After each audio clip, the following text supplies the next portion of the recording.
Over the last few weeks, and dare I say months, a lot of criticism has been thrown the way of 2K and the WWE 2K series. Why? Well, this depends on who you ask. Some are frustrated about the lack of information and gameplay, some are concerned about the graphics, and some are just angry because they're angry. It happens all the time on social media. But the problem with social media and discontent is that it spreads like a bad smell. And you will always have your positives and your negative sides. Even content creators across Twitter, YouTube, Instagram and various other social networks have entered into conversations about the supposed lack of marketing, advertisement and hype for the newest entry in the series. People want answers, and hopefully today, by the end of this video, you may get some. Before we start, yep, it's the tired, boring old thing. Like if you exist. Yeah, literally, if you're watching this right now, you exist, so you know what I'm getting at. Subscribe to the channel if you breathe, and turn notifications on so you can support the channel if you so wish to. We're going to have a lot of WWE 2K20 content coming to the channel. But the first question is, what's wrong with WWE 2K20? Well, despite some early promise over this year's title and 2K Originals, the dual cover stars, the themed showcase mode, the incredible adverts featuring some of the biggest legends to ever grace the wrestling ring, WWE 2K20's marketing campaign has kind of reduced to a bit of a damp squib. Incredible social media hype about the inclusion of The Fiend in the first DLC, which they then announced was free with pre-orders, is now whimpering with what looks like hastily put together videos with some arguably graphically underwhelming in-game footage.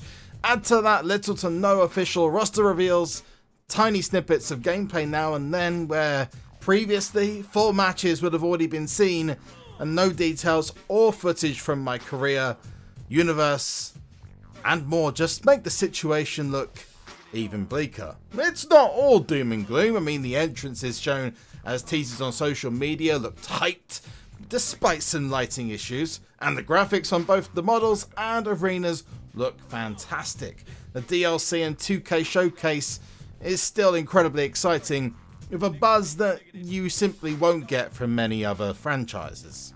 But if it looks so good and the game is in such a good working state, why are 2K taking so long to power up the hype train? One big part to consider was the release schedule for 2K, which included the controversial NBA 2K20 and the incredibly well received and critically acclaimed Borderlands 3. Both releasing within a week of each other, NBA dropping on the 6th and Borderlands arriving on the 13th of September. Not exactly ideal. Whilst all three of these games, WWE, NBA and Borderlands, are controlled by separate teams within 2K, all hands and eyes would have been on the performance of both of these games, which have had their own concerns to get as smooth a release as possible. This won't be the only reason though. Comparing the size of this year's marketing campaign for both WWE and NBA combined against Borderlands 3 is really unfair. I've personally experienced the hype of the latter and it has been colossal. 2K are a business, and such an adored franchise such as Borderlands that has an incredible following and just as incredible projected sales was only going to be put first above the other games. NBA also has My Team, which despite its controversies still makes serious bank for 2K, which leaves WWE, whilst popular, is not the juggernaut that it once was, and outside of the DLC has no My Team to pick up on microtransactions. But it does have the incredibly successful WWE Supercard, which has made and continues to make more money than the main WWE 2K franchise. However, it's probably more likely that development of the game has had numerous bumps this year as well. With Yuke's departed, visual concepts are on their own to finish this year's game, which could be the first year this has happened, not to mention working with a seriously aging engine, and you have a combination that could cause many headaches, a lack of information, and not to mention the biggest of all headaches, will the game even be ready for launch? This will not help the game in the long run and needs to be resolved by 2K for next year's release. Just because it's bad multiple years in a row doesn't mean that it should remain bad for next year's, and that this should just be the norm. For example, WWE 2K19 had the same problem with marketing and gameplay, with some of the biggest surprise and gameplay reveals only being shown when the game was played for the first time at a WWE Performance Center in Florida. Which does beg the question, could Yuke's have left before last year's game was completed, and are we just seeing a trend? That's certainly what some fans and even influencers close to 2K seem to think, or at least give this impression, with many stating Yuke's quit 2K or Yuke's abandoned them because they saw the game and said, lol, I'm a go now, or whatever, like they're some kind of insider. The facts of Yuke's visual concept and 2K Games' relationship, we will likely never know. But for a company like Yuke's to suddenly quit would not only be a potential breach of contract, but could lead to lawsuits and other legal concerns. Not only this, but the Yuke's name would then be forever tarnished, and what publisher is going to want to work with a developer that just ups and walks away halfway through a game being created? It's not exactly the best look for a game production company. The more likely case is that 2K simply phased Yuke's out over time to pass on the baton, the reins, whatever you want to call it, and the engine onto visual concepts. Whether this was done too soon or too late is another question that we will never have answered. But what about those who are the most vocal? Well, despite being a self-confessed fence sitter myself, which is simply because I've learned that no one is really right or wrong, that's just an opinion, which in fact is actually an opinion itself, I completely understand and to some extent agree with their concerns, which is where the opinion of someone who works with 2K on various projects is useful.